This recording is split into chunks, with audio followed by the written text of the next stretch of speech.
बिस्मिल्लाहिर्रहमानिर्रहीम। अस्सलामु अलैकुम स्टूडेंट्स, मैं ज़फ़र अली शाह आपका केमिस्ट्री टीचर।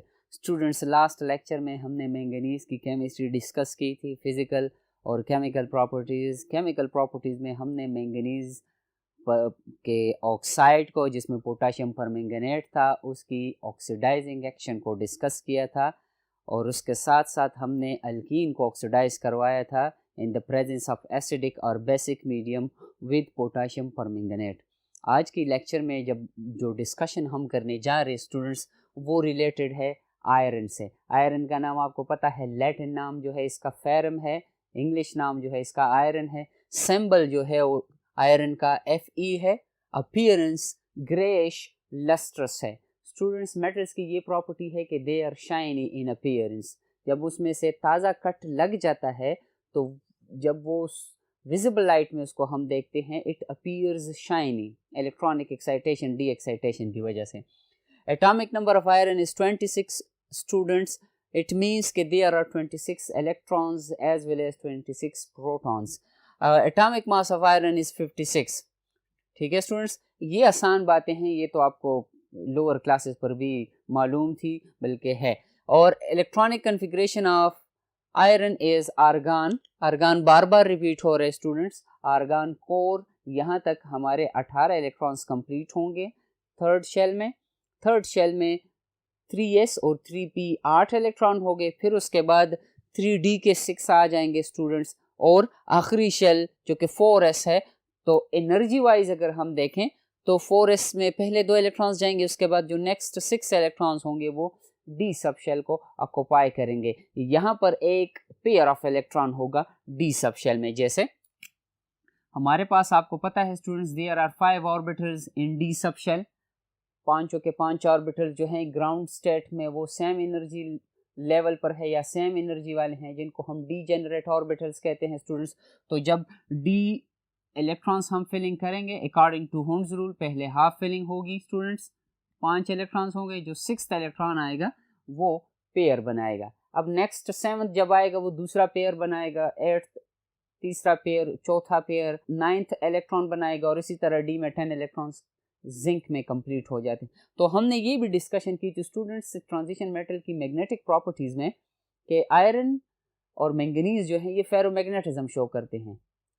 मतलब ये है कि इनमें maximum number of unpaired electrons है। तो जब अनपेयर्ड इलेक्ट्रॉन की तादाद जितनी ज़्यादा होगी, मैग्नेटिक प्रॉपर्टी या मैग्नेटिक बिहेवियर जो होगा ज़्यादा होगा इनका। पीरियोडिक टेबल में पोजीशन की बात है कि किस लोकेशन पर ये लोकेटेड है स्टूडेंट्स, तो it is located in period 4d block. ये याद रखें स्टूडेंट्स के atomic number gives us the information regarding the position of an element in periodic table. Statement का मतलब ये है कि अगर हमें इलेक्ट्रॉनिक कन्फिग्रेशन का पता हो तो हमें, या एटॉमिक नंबर का पता हो तो हमें उस एलिमेंट की पोजीशन का अंदाज़ा हो जाएगा। जैसे हम इसकी बात करते हैं, ये 3d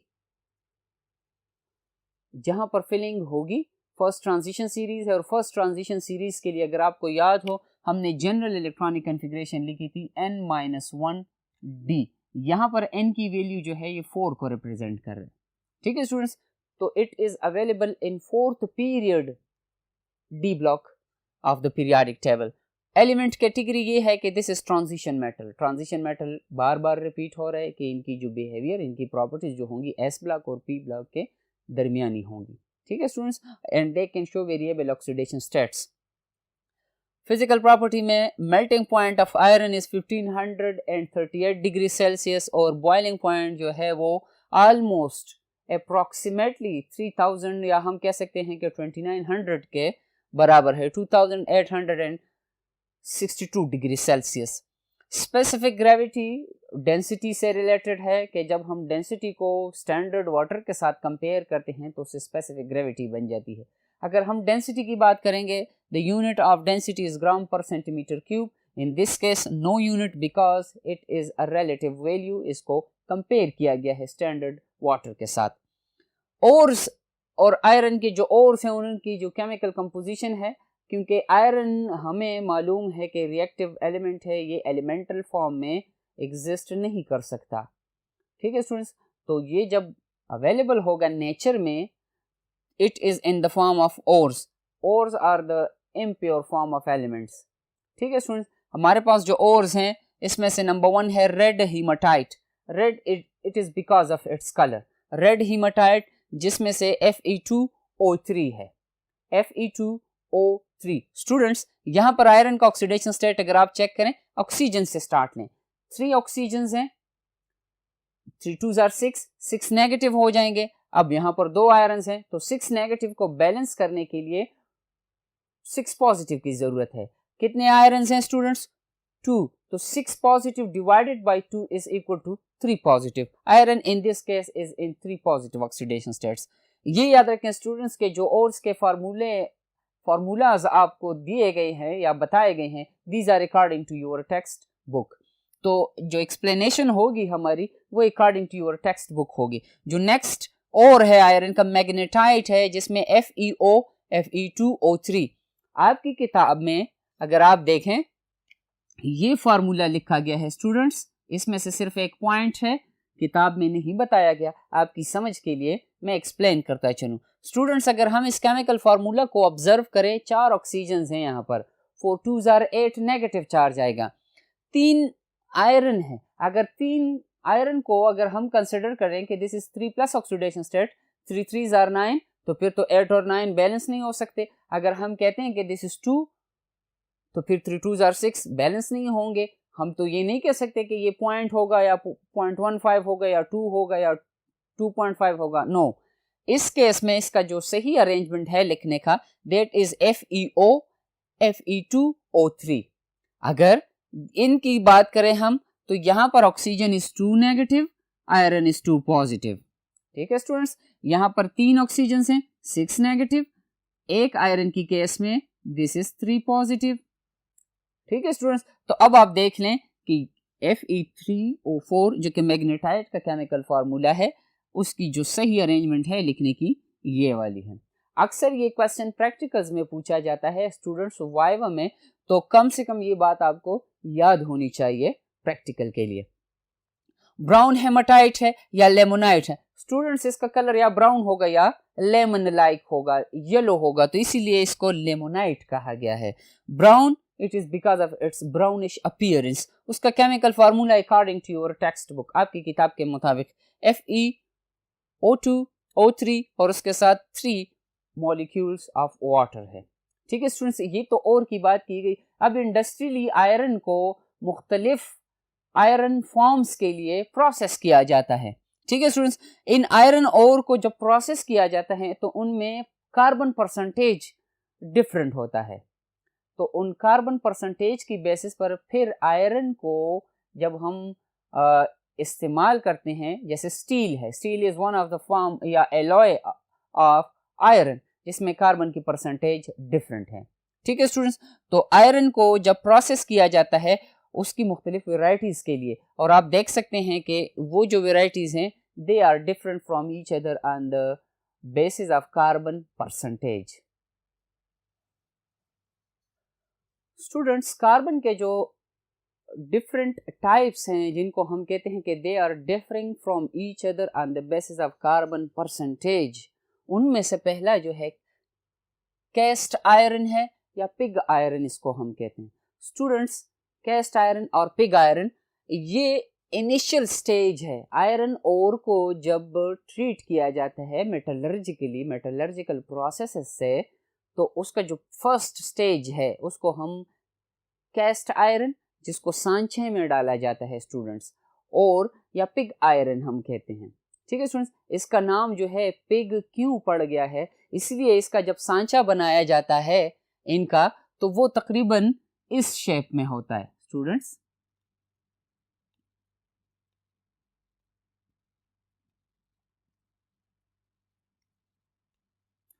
इसी तरह का एक शेप बनता है आयरन के इस ओर का जब इसको प्रोसेस किया जाता है, जिसको हम कहते हैं कैस्ट आयरन, या जिसको सांचा होता है उस सांचे का शेप इस तरह होता है। जब जो एनिमल पिग है वो जब खुराक खाते हैं एक झुंड की शक्ल में, उसकी फॉर्म में, तो वो तकरीबन इसी तरह की एक झुरमट सी बन जाती है उनकी। उसको देखकर यहाँ पर कैस्ट आयरन का नाम पिग आयरन रखा गया है। बाकी इसमें से कोई टेक्निकल बात नहीं है।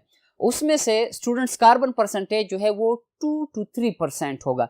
नेक्स्ट जो है रॉट आयरन या मिलिएबल आयरन। रॉट आयरन उसको हम कहते हैं कि which is ready to sell, मतलब इसको कमर्शलाइज किया जा सकता है, फाइनल स्टेज है मेटलर्जिकल प्रोसेसेस में, जिसको हम वर्कड आयरन भी कह सकते हैं। रॉट का मतलब है वर्कड आयरन, मिलिएबल हम कहते हैं कि डक्टिलिटी और malleability are the properties of metals, जिनसे शीट्स बन सकते हो और जिनसे तारें बन सकती हो। ठीक है स्टूडेंट्स, तो रॉट आयरन जो है वो फाइनल स्टेज है का आयरन है, जिसको हम कह सकते हैं कि अब ये यूज के लिए रेडी हो चुका है, वर्कड आयरन इसको हम कहते हैं। तो स्टूडेंट्स ये हमने जनरल इंट्रोडक्शन की आयरन एलिमेंट की, परसेंटेज ऑफ कार्बन की बेसिस पर और ओर्स की। ठीक है स्टूडेंट्स, नेक्स्ट हम जो टॉपिक डिस्कस करने जा रहे हैं that is oxidation states of iron.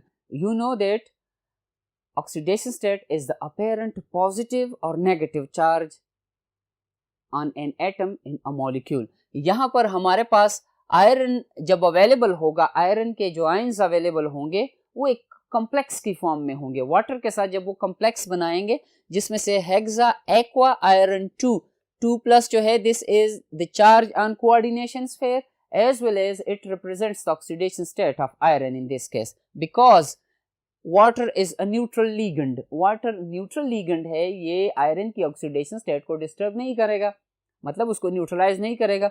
तो जो चार्ज ऑन कोऑर्डिनेशन स्फीयर है this is in fact the oxidation state of iron in this case. और इसी तरह हेक्सा एक्वा आयरन 3 जो है स्टूडेंट्स 6 वाटर मॉलिक्यूल्स हैं इसके साथ, लेकिन यहाँ पर आयरन का ऑक्सीडेशन स्टेट जो है दैट इज 3 पॉजिटिव। स्टूडेंट्स जो ऑक्सीडेशन स्टेट्स हैं हमने तो बात की कि 3 प्लस और 2 प्लस में अवेलेबल है, जिसमें ये वाटर के साथ कॉम्प्लेक्सेस बनाएंगे। Relative stable oxidation states are 3 plus and 2 plus. ये दूसरे ऑक्सीडेशन स्टेट्स के मुकाबले में स्टेबल है। रिलेटिव की बात है स्टूडेंट्स, जब कंपैरिजन की बात आ जाए तो वहां पर रिलेटिव का वर्ड यूज होगा।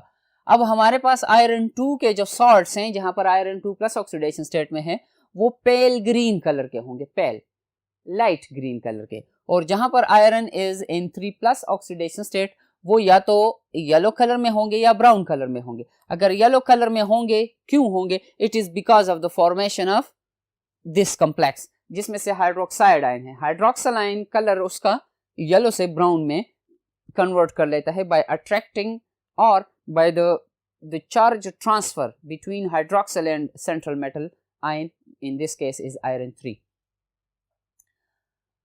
आयरन तकरीबन 6 plus oxidation state, 5 plus, 4 plus oxidation states show कर सकता है, which are rare. Common are 3 plus and 2 plus oxidation state. 2 plus oxidation state जो है ये अनस्टेबल होगा 2 प्लस ऑक्सीडेशन स्टेट में आयरन, तो ये जो होगा स्टेबल होगा किस वक्त? 3 प्लस में। तो ये इजीली ऑक्सीडाइज होगा आयरन 2 से आयरन 3 में। अगर हमारे पास किसी कंटेनर में, कॉनिकल फ्लास्क में या टेस्ट ट्यूब में हमारे पास आयरन 2 का सोल्यूशन मौजूद है, तो अगर उसको हम ढक्कन से ना ढांपें, उसको कवर ना करें, तो जो ट्रेसेस ऑफ ऑक्सीजन है, ऑक्सीजन इंतहाई कम अमाउंट में, तो वो ये ऑक्सीडेशन प्रोसेस करवा सकता है आयरन को, आयरन 2 से आयरन 3 में कन्वर्ट कर सकता है। ऑक्सीडेशन इजीली पॉसिबल है, even traces of oxygen can do it. ठीक है स्टूडेंट्स, आपकी किताब में ट्रेसेस ऑफ ऑक्सीजन का वर्ड इस्तेमाल किया गया है। फिर हमारे पास आयरन 2 जो है this strong reducing agent, strong reducing agent की प्रॉपर्टी भी शो करता है। Reducing agents are the agents which itself get oxidizes and reduces others। Iron 2 से आयरन 3 में कन्वर्ट होगा, खुद इलेक्ट्रॉन लूज कर लेगा, लेकिन दूसरे सब्सटेंसेस को क्या करवाएगा? रिड्यूस करवाएगा, उनको इलेक्ट्रॉन्स देगा। अगर फिर आपकी किताब में प्रूशियन ब्लू की फॉर्मेशन की बात की गई है, उसमें यह कहा गया है कि अगर हमारे पास फेरोसाइनाइड आयंस हो, उसकी सोल्यूशन है जैसे ये, this is the chemical representation of ferrocyanide ion students. अगर उसको हम एक ऐसे सोल्यूशन के साथ मिक्स करें जिसमें आयरन 3 की कंसंट्रेशन ज्यादा हो, मतलब वो एक्सेस में हो स्टूडेंट्स, तो जो फाइनल प्रोडक्ट हमारे पास बनेगा प्रूशियन ब्लू बनेगा, जिसको लॉन्ड्री या ब्लू प्रिंटिंग के लिए हम इस्तेमाल करते हैं, ब्लू कलर के लिए। ठीक है स्टूडेंट्स, तो यहां पर आप चेक करें कि कोऑर्डिनेशन स्फीयर में उसके अंदर भी आयरन लिखा गया है, उससे बाहर भी आयरन लिखा गया है। नंबर 1 स्टूडेंट्स, नॉमेनक्लेचर में हमने पढ़ा था, दिस इज, ये वाला पोर्शन जो है नेगेटिव पोर्शन होगा, ये वाला पोर्शन जो है आयरन का बाहर वाला Fe4 वाला, दिस इज पॉजिटिव पोर्शन। अगर हम नाम की बात करेंगे तो इसका नाम पहले आएगा और इस पोर्शन का नाम बाद में आएगा, एक बात। दूसरी बात यहाँ पर स्टूडेंट्स, बाहर वाला कोऑर्डिनेशन स्फीयर से लेफ्ट साइड पर जो आयरन मौजूद है, this is in 3+ oxidation state. Coordination sphere के अंदर जो आयरन मौजूद है that is in 2+ oxidation state. नाम क्या होगा इसका स्टूडेंट्स, क्योंकि हमने कहा था कि पॉजिटिव का नाम पहले आएगा, तो फिर हमारे पास दिस इज फेरिक, फेरिक, ठीक है स्टूडेंट्स, फेरिक 3 पॉजिटिव पार्ट होगा। फिर नेगेटिव पार्ट का क्या नाम होगा, वहां पर है हेक्सा सायानो होगा, नेगेटिव आयन है हेक्सा सायानो, ओ से नाम खत्म होगा। और हमने ये बात की थी कि जब कोऑर्डिनेशन स्फीयर पर नेगेटिव चार्ज हो तो वहां पर जो मेटल आयन होगा उसका नाम ATE से खत्म होगा और उसके बाद उसका ऑक्सीडेशन स्टेट होगा। तो स्टूडेंट्स पूरा नाम इस तरह होगा कि ferric hexacyano ferrate 2, ferrate 2, this is the name of Prussian blue, जिसकी किताब में 1-2 सेंटेंसेस में बात की गई है, which is used in laundry और ब्लू प्रिंट्स। फिर स्टूडेंट्स हम नेक्स्ट जो टॉपिक डिस्कस करते हैं, एक छोटा सा टॉपिक है आपकी किताब में, आयरन एज कैटलिस्ट। अगर आपको याद हो, हमने ट्रांजिशन मेटल्स की प्रॉपर्टीज में डिस्कस किया था कि ट्रांजिशन मेटल्स और the compounds of transition metals can act as catalyst, catalyst के तौर पर वो काम कर सकते हैं। Catalysts are the substances which speed up a particular chemical reaction, किसी खास रिएक्शन की स्पीड को वो बढ़ा देते हैं। कैसे? उन रिएक्टेंट्स को प्रोडक्ट्स में कन्वर्ट होने के लिए जो एक्टिवेशन एनर्जी रिक्वायर्ड है, उस एक्टिवेशन एनर्जी को लोअर करवाते हैं, कम करवाते हैं ये कैटलिस्ट, इसलिए वो रिएक्शन जल्दी हो जाता है। ठीक है स्टूडेंट्स, इंटरस्टिसेस और इंटरस्टिशियल कंपाउंड्स की फॉर्मेशन की वजह से, ये बात हमने उस टॉपिक में डिटेल के साथ डिस्कस की थी। यहां पर क्या होगा स्टूडेंट्स, क्योंकि हम आयरन को एज ए कैटलिस्ट डिस्कस कर रहे हैं हेबर्स प्रोसेस में, हेबर्स प्रोसेस में क्या होता है स्टूडेंट्स, एमोनिया की सिंथेसिस होती है। उसमें जो फर्स्ट रिएक्शन होगा between the nitrogen and hydrogen, जिससे डाई नाइट्रोजन डाई हाइड्रोजन में वो कन्वर्ट हो जाएगा। फिर उसके बाद हाइड्रोजन और N2H2 रिएक्शन करके हाइड्रोजीन N2H4 में कन्वर्ट होंगे और N2H4 फाइनली हाइड्रोजन के साथ रिएक्शन करके एमोनिया में कन्वर्ट हो जाएंगे। अब स्टूडेंट्स ये याद रखें कि नाइट्रोजन स्टेबल मॉलिक्यूल है और इसकी स्टेबिलिटी का रीजन हमने बताया था या डिस्कस किया था चैप्टर 13 में कि इसमें ट्रिपल बॉन्ड मौजूद है। ट्रिपल बॉन्ड को तोड़ने के लिए ज्यादा एनर्जी रिक्वायर्ड है। अब अगर without the presence of catalyst हम ये रिएक्शन करवाएंगे तो ये रिएक्शन होगा ही नहीं। क्यों नहीं होगा? क्योंकि इन 3 बॉन्ड्स को तोड़ना जो होगा मुश्किल है, इसके लिए एनर्जी रिक्वायर्ड है। सेकंड पॉइंट, क्यों आयरन कैटलिस्ट यूज होगा यहाँ पर? अब जैसे ही N2H2 बन जाता है, इसके लिए एनर्जी रिक्वायर्ड है, एंडोथर्मिक प्रोसेस है, हाईली एंडोथर्मिक है, ज्यादा एनर्जी रिक्वायर्ड होगी।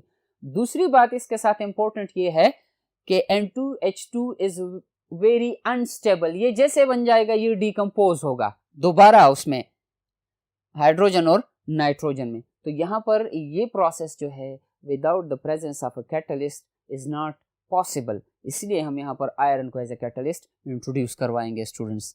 ठीक है, यही बात हो गई, आपके साथ एक्सप्लेन हो गई। अब हम देखते हैं कि जब reactants in the form of gas हो, कैटलिस्ट तो सॉलिड स्टेट में होगा, इस केस में कैटलिस्ट का सरफेस एरिया ज्यादा होना चाहिए स्टूडेंट्स। क्यों? ताकि कांटेक्ट एरिया ज्यादा हो और रिएक्शन ज्यादा फॉरवर्ड डायरेक्शन में जाए और प्रोडक्ट ज्यादा बने। तो इसके लिए हम स्टेप वाइज डिस्कस करते हैं कि नाइट्रोजन और हाइड्रोजन सरफेस पर, कैटलिस्ट की सरफेस पर जब एब्जॉर्ब हो गए, सरफेस एब्जॉर्प्शन को एडजॉर्प्शन कहते हैं स्टूडेंट्स, उसकी वजाहत करते हैं। स्टूडेंट्स, जब नाइट्रोजन गैस कैटलिस्ट की सरफेस पर एडजॉर्ब होगा तो उससे पहले नाइट्रोजन गैस आएगी और कैटलिस्ट की सरफेस पर उसकी एडजॉर्प्शन हो जाएगी। मैंने आपको बता दिया कि सरफेस एब्जॉर्प्शन को हम एडजॉर्प्शन कहते हैं। तो नाइट्रोजन का मॉलिक्यूल जो होगा वो स्प्लिट हो जाएगा, नाइट्रोजन एटमों में, नाइट्रोजन N2 मॉलिक्यूल्स है, N2N एटमों में या 2 मोल्स ऑफ नाइट्रोजन एटमों में वो कन्वर्ट हो जाएगा और कैटलिस्ट की सरफेस के साथ electrons for the time being share कर लेगा और उसकी सरफेस पर एब्जॉर्ब हो जाएगा। अब इसी तरह हाइड्रोजन गैस भी आएगी और कैटलिस्ट की सरफेस पर उसकी एब्जॉर्प्शन होगी। जब ये दोनों गैसेस कैटलिस्ट सरफेस पर एब्जॉर्ब हो जाएंगी स्टूडेंट्स, अब ये एटम जो होंगे, मॉलिक्यूल्स नहीं क्योंकि वो स्प्लिट हो गए, अब ये एटम्स जो होंगे ये कैटलिस्ट सरफेस के ऊपर मोशन शुरू कर देंगे, मतलब एक दूसरे के साथ कांटेक्ट में आएंगे। ये याद रखें स्टूडेंट्स के रिएक्शन होने के लिए रिएक्टेंट्स का आपस में कोलाइड या उनके दरमियान कोलिजन लाजमी है। अगर वो आप एक दूसरे के नज़दीक नहीं आएंगे तो प्रोडक्ट फॉर्मेशन तो नहीं होगी फिर।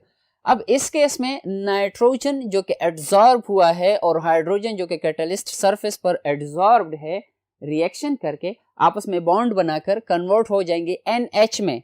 अब NH एब्जॉर्ब्ड है, डिटेच नहीं हुआ कैटलिस्ट सरफेस से, जिसको हम डिसॉर्प्शन कहते हैं। फिर NH फर्दर हाइड्रोजन आएगा उसके साथ बॉन्ड बनाने के लिए, वो NH से NH2 में कन्वर्ट हो जाएगा स्टूडेंट्स। NH2 फिर एक और हाइड्रोजन एटम के साथ बॉन्ड बनाएगा और NH3 में वो कन्वर्ट हो जाएगा। NH3 जिनको हम एड्जॉर्ब्ड NH3 लिख सकते हैं, आपकी किताब में एड्जॉर्ब्ड NH3 लिखा गया है स्टूडेंट्स। अब फाइनली क्या होगा कि एमोनिया की फॉर्मेशन जैसे हो जाती है, अब एमोनिया उस सरफेस को छोड़कर गैस फॉर्म में कन्वर्ट हो जाएगी।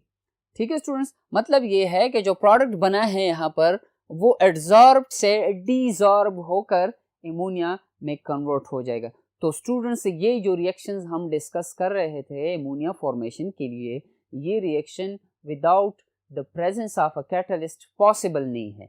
तो आयरन सरफेस प्रोवाइड कर देता है इन रिएक्टेंट्स के लिए, एक्टिवेशन एनर्जी लो करवाता है और ये कन्वर्ट हो जाते हैं फाइनल प्रोडक्ट में which is ammonia in this case. And ये एक्सप्लेनेशन जो हमने की it is related to the Haber's process. Question इस तरह आ सकता है एग्जाम में कि हाउ यू विल डिस्कस, और क्वेश्चन ये भी हो सकता है कि discuss the role of iron as catalyst in Haber process for the synthesis of ammonia, या ये क्वेश्चन आ सकता है कि how you will synthesise ammonia in the presence of iron catalyst. अल्फाज चेंज होंगे, एक्सप्लेनेशन वही होगी स्टूडेंट्स। नेक्स्ट जो एक मुख्तसर सा टॉपिक आपकी किताब में दिया गया है, वहां पर आयरन को एज ए कैटलिस्ट यूज किया गया है, लेकिन आयरन 2 आयंस को या आयरन 3 आयंस को, मतलब आयरन को आयोनिक स्टेट में यूटिलाइज किया गया है। किस केस में? पर सल्फेट जब रिएक्शन करेगा आयोडाइड आयन के साथ तो वो कन्वर्ट होगा सल्फेट में और आयोडीन में। स्टूडेंट्स जरा हम पहले पर सल्फेट का स्ट्रक्चर समझ लें, तब इसकी केमिस्ट्री समझने में हमारे लिए आसान होगी।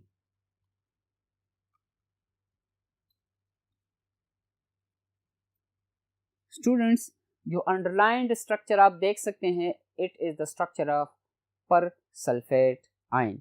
अब पर सल्फेट में जब आयरन 2 या आयरन 3 इसके साथ रिएक्शन करेगा स्टूडेंट्स, तो सल्फेट को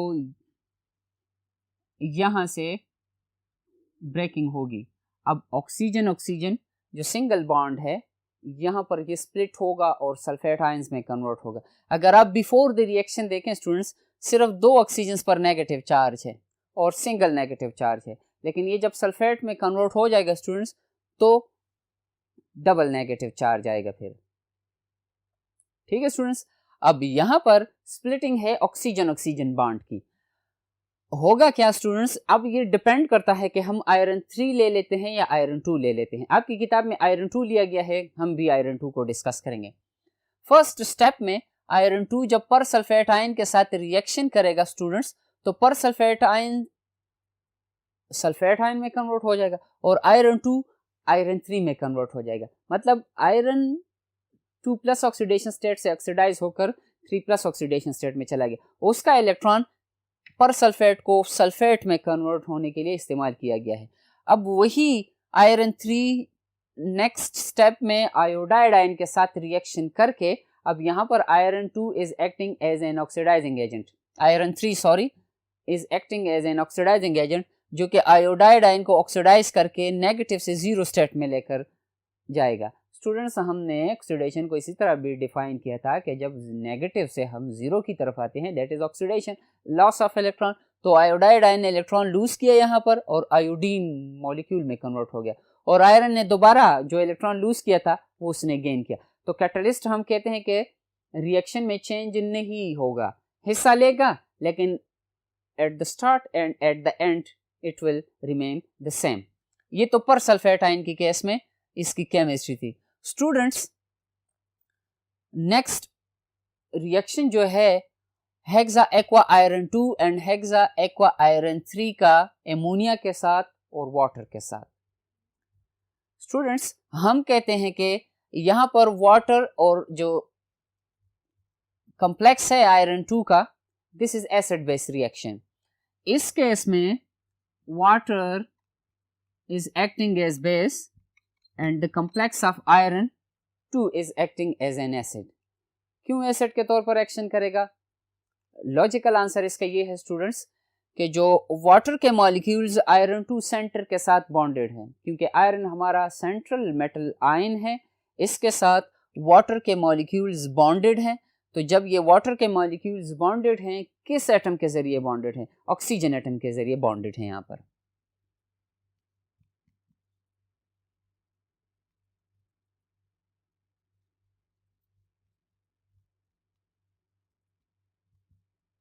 स्टूडेंट्स, आप इस एग्जाम्पल में ऑब्जर्व कर सकते हैं कि जिसमें आयरन सेंटर के साथ ऑक्सीजन ने एक lone pair of electron share किया है। अब होगा क्या, आयरन डबल पॉजिटिव चार्ज है, वो ऑक्सीजन से इलेक्ट्रॉन डेंसिटी को अपनी तरफ अट्रैक्ट कर रहे हैं। In turn as a result oxygen अपने इलेक्ट्रॉन्स जो प्रोमोट हो गए हैं आयरन की तरफ, वो उस नेगेटिव चार्ज को बहाल करने के लिए इन दो हाइड्रोजन्स से इलेक्ट्रॉन्स अपनी तरफ अट्रैक्ट करेगा। तो जब ये हाइड्रोजन्स इलेक्ट्रॉन दे देंगे ऑक्सीजन को, मतलब ट्रांसफर कर लेंगे, कंप्लीट नहीं, कुछ हद तक उनकी डेंसिटी ऑक्सीजन पर चली जाएगी, तो यहाँ से hydrogen in the form of positive ion, hydrogen ion या एज एन एसिड के तौर पर रिलीज हो सकता है। This is the logic behind of iron 2 and iron 3 के why they are acting as acids during the reaction with ammonia and reaction with water molecules। तो जैसे ही ये रिएक्शन कर लेंगे स्टूडेंट्स, यहाँ से हाइड्रोजन रिलीज हो जाएगा, वो हाइड्रोजन वाटर को एमोनियम आयन में कन्वर्ट कर लेगा, और वाटर जिससे हाइड्रोजन चला गया है वो OH बन जाएगा। अब आप चेक करें, स्टार्ट में 6 वाटर के मॉलिक्यूल्स थे, प्रोडक्ट में 5 वाटर के मॉलिक्यूल्स होंगे स्टूडेंट्स, और उसके साथ एक हाइड्रोक्सिल ग्रुप इंट्रोड्यूस हुआ है। ये हाइड्रोक्सिल ग्रुप कहाँ से आया है? ये उस वाटर से बना है जिसने हाइड्रोजन रिलीज किया है। ये तो आयरन 2 की केस में बात थी। आयरन 3 की केस में क्या होगा स्टूडेंट्स? आयरन 3, अब किताब में कहा गया है कि आयरन 3 ज्यादा एसिडिक सोल्यूशन या एसिडिक नेचर शो करेगा एज कंपेयर टू आयरन 2। ये क्यों? ये इसलिए स्टूडेंट्स क्योंकि आयरन 3 पर जो चार्ज है दैट इज 3+ और आयरन 2 पर जो चार्ज है दैट इज 2+। अब आयरन 3 जिस पावर के साथ वाटर से अपनी तरफ इलेक्ट्रॉन्स को अट्रैक्ट करेगा, उस पावर के साथ आयरन 2 नहीं कर सकता। तो आयरन 3 आसानी से प्रोटॉन रिलीज कर सकता है एज कंपेयर टू आयरन 2। इसलिए आयरन 3 का सोल्यूशन जो है that is more acidic then the iron 2। ठीक है स्टूडेंट्स, अब आयरन 2 वही केमिकल फार्मूला है, 6 यहाँ पर भी है, यहाँ पर 2+ है, यहाँ पर 3+ ऑक्सीडेशन स्टेट है आयरन का। वाटर के साथ रिएक्शन पर प्रोडक्ट सेम बनेगा, 5 वाटर के मॉलिक्यूल्स और उसके साथ हाइड्रोक्सिल ग्रुप उस वाटर मॉलिक्यूल से बना है जिसने हाइड्रोजन रिलीज किया है। अब आप charge and coordination sphere check करें स्टूडेंट्स, 2+ आ गया है। स्टूडेंट्स, ये रिएक्शन जो है ये रेडॉक्स रिएक्शंस नहीं है, यहाँ पर आयरन का ऑक्सीडेशन स्टेट चेंज नहीं होगा। तो ये जो 2 पॉजिटिव है, इसका ये स्टार्ट में 3 पॉजिटिव था, अब इसका एक पॉजिटिव न्यूट्रलाइज किया है इस हाइड्रोक्सिल ने। अब जब ये फर्दर रिएक्शन करेगा वाटर मॉलिक्यूल्स के साथ, तो एक और हाइड्रोजन रिलीज हो जाएगा, हाइड्रोनियम आयन बन जाएगा। हाइड्रोक्सिल आयन जो है ये 1 से 2 हो जाएंगे और वाटर के मॉलिक्यूल्स 5 से 4 बन जाएंगे। देख सकते हैं स्टूडेंट्स आप, और चार्ज जो होगा ये 1 पॉजिटिव रह जाएगा। फाइनली जब ये तीसरे वाटर मॉलिक्यूल के साथ रिएक्शन करेगा तो वाटर के मॉलिक्यूल्स 4 से 3 में कन्वर्ट हो जाएंगे और हाइड्रोक्सिल 2 से 3 में कन्वर्ट हो जाएंगे। कॉम्प्लेक्स न्यूट्रल बन जाएगा और ये डिसॉल्व स्टेट से अनडिसॉल्व स्टेट में आ जाएगा, जिससे प्रेसिपिटेट बन जाएगा। ठीक है स्टूडेंट्स, अब यही रिएक्शन जो वाटर के मॉलिक्यूल्स कर रहे हैं, अगर इनकी जगह हम हाइड्रोक्सिल ग्रुप इंट्रोड्यूस करवा दें तो ये कॉम्प्लेक्स जो है हेक्सा एक्वा आयरन का, जहां पर आयरन 3+ ऑक्सीडेशन स्टेट में है, ये इतना एसिडिक है कि ये हाइड्रोक्सिल आयंस को न्यूट्रलाइज कर सकता है। तो अगर हम H2O की जगह हाइड्रोक्सिल लिख लें तो प्रोडक्ट हमारे पास वही आएगा स्टूडेंट्स। ठीक है, मतलब ये है स्टूडेंट्स, इसकी जगह हाइड्रोक्सिल आएगा, हाइड्रोक्सिल क्या करेगा, वाटर के मॉलिक्यूल से हाइड्रोजन ले लेगा, हाइड्रोनियम में कन्वर्ट हो जाएगा, और वाटर के मॉलिक्यूल्स H2O से हाइड्रोक्सिल में कन्वर्ट हो जाएंगे। लेकिन अगर हम हाइड्रोक्साइड आयंस को आयरन 2 के साथ रिएक्ट करवाएंगे तो वो एनर्जेटिकली फिजिबल या पॉसिबल नहीं है वो रिएक्शन। ठीक है स्टूडेंट्स, अब यही एक्सप्लेनेशन जो हमने वाटर के लिए डिस्कस की, हम एमोनिया के लिए भी लिख सकते हैं। ठीक है स्टूडेंट्स, एमोनिया के साथ इस कॉम्प्लेक्स का रिएक्शन डिस्कस करते हैं। स्टूडेंट्स, जैसे हमने बात की कि आयरन 2 और आयरन 3 कॉम्प्लेक्सेस जो हैं वो एसिड के तौर पर एक्शन कर सकते हैं, और हमने ये भी बात की कि iron 2 is less acidic then iron 3। अब आयरन 3 के केस में फिर हमने वाटर और हाइड्रोक्सिल आयंस के रिएक्शन डिस्कस किए। इसी तरह एमोनिया को भी हम डिस्कस करते हैं। स्टूडेंट्स, एमोनिया जो है वो एज ए लिगेंड भी एक्शन कर सकता है और एज अ बेस भी एक्शन कर सकता है। यहाँ पर एमोनिया का जो रिएक्शन है वो एज अ बेस है, किसके साथ, हेक्सा एक्वा आयरन 3 के साथ। अब आपको पता है कि एमोनिया में नाइट्रोजन पर single lone pair of electron मौजूद है, और हमने ये भी बात की कि आयरन 3 का कॉम्प्लेक्स एसिडिक इन नेचर है, तो आयरन 3 अपना प्रोटॉन डोनेट कर लेगा, एमोनिया एमोनियम आयन में कन्वर्ट हो जाएगा, NH3 से NH4 पॉजिटिव में कन्वर्ट हो जाएगा स्टूडेंट्स, और वाटर जिसने हाइड्रोजन डोनेट किया है वो हाइड्रोक्सिल फॉर्म में चला जाएगा। यहाँ पर 2 एमोनिया की मॉलिक्यूल्स हैं, तो 2 वाटर के मॉलिक्यूल्स अपने प्रोटॉन डोनेट करेंगे तो 2 हाइड्रोक्सिल आयंस बनेंगे। प्रोडक्ट में आप देख सकते हैं ऑक्सीडेशन स्टेट या the charge on the complex is 0, इसलिए ये प्रेसिपिटेट बना लेगा स्टूडेंट्स। ठीक है, और डिसॉल्व से अनडिसॉल्व स्टेट में आ जाएगा, जिसको हम प्रेसिपिटेट कहते हैं। नेक्स्ट रिएक्शन में आप देख सकते हैं ये आयरन 2 का रिएक्शन था। आयरन 3 की केस में जब हम 3 वाटर के एमोनिया के मॉलिक्यूल्स यूज करेंगे स्टूडेंट्स, तो हमारे पास 3 वाटर के मॉलिक्यूल्स प्रोडक्ट में रह जाएंगे और 3 हाइड्रोक्सिल आयंस रह जाएंगे, और ऑक्सीडेशन स्टेट आयरन का वही रहेगा, क्योंकि हमने बात की थी कि these are not redox reactions, these are just acid base reaction. तो चार्ज ऑन कोऑर्डिनेशन स्फीयर 0 हो जाएगा, तो ये डिसॉल्व से अनडिसॉल्व स्टेट प्रेसिपिटेट में कन्वर्ट हो जाएगा, और उसके साथ 3 मोल्स ऑफ एमोनियम आयंस बनेंगे।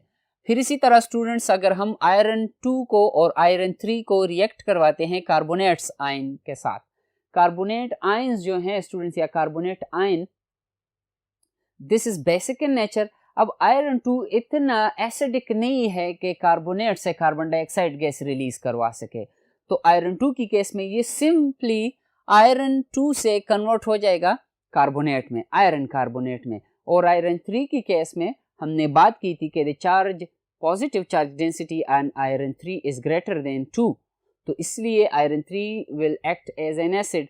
तो यहाँ पर आयरन 3 कार्बोनेट आयन से कार्बन डाइऑक्साइड गैस रिलीज करवा सकता है, उसके साथ वाटर बनेगा, जो नॉर्मली रिएक्शन यूज किया जाता है बोर्ड पर आपको दिखाई दे रहे हैं, तो जिसमें से आयरन आप चेक करें स्टूडेंट्स के charge on coordination sphere is 3, product में charge on coordination sphere is 0।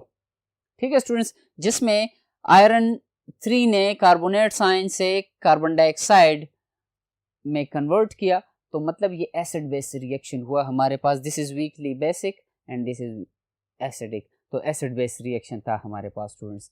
अब जो आखिरी रिएक्शन है आयरन की केमिस्ट्री में वो है सायानेट आयंस का। थायो सल्फर की वजह से इसके साथ थायो का वर्ड यूज हो गया, जैसे अल्कोहल्स में आपने थायोल पढ़ा था, ROH अल्कोहल, RSH थायोल्स।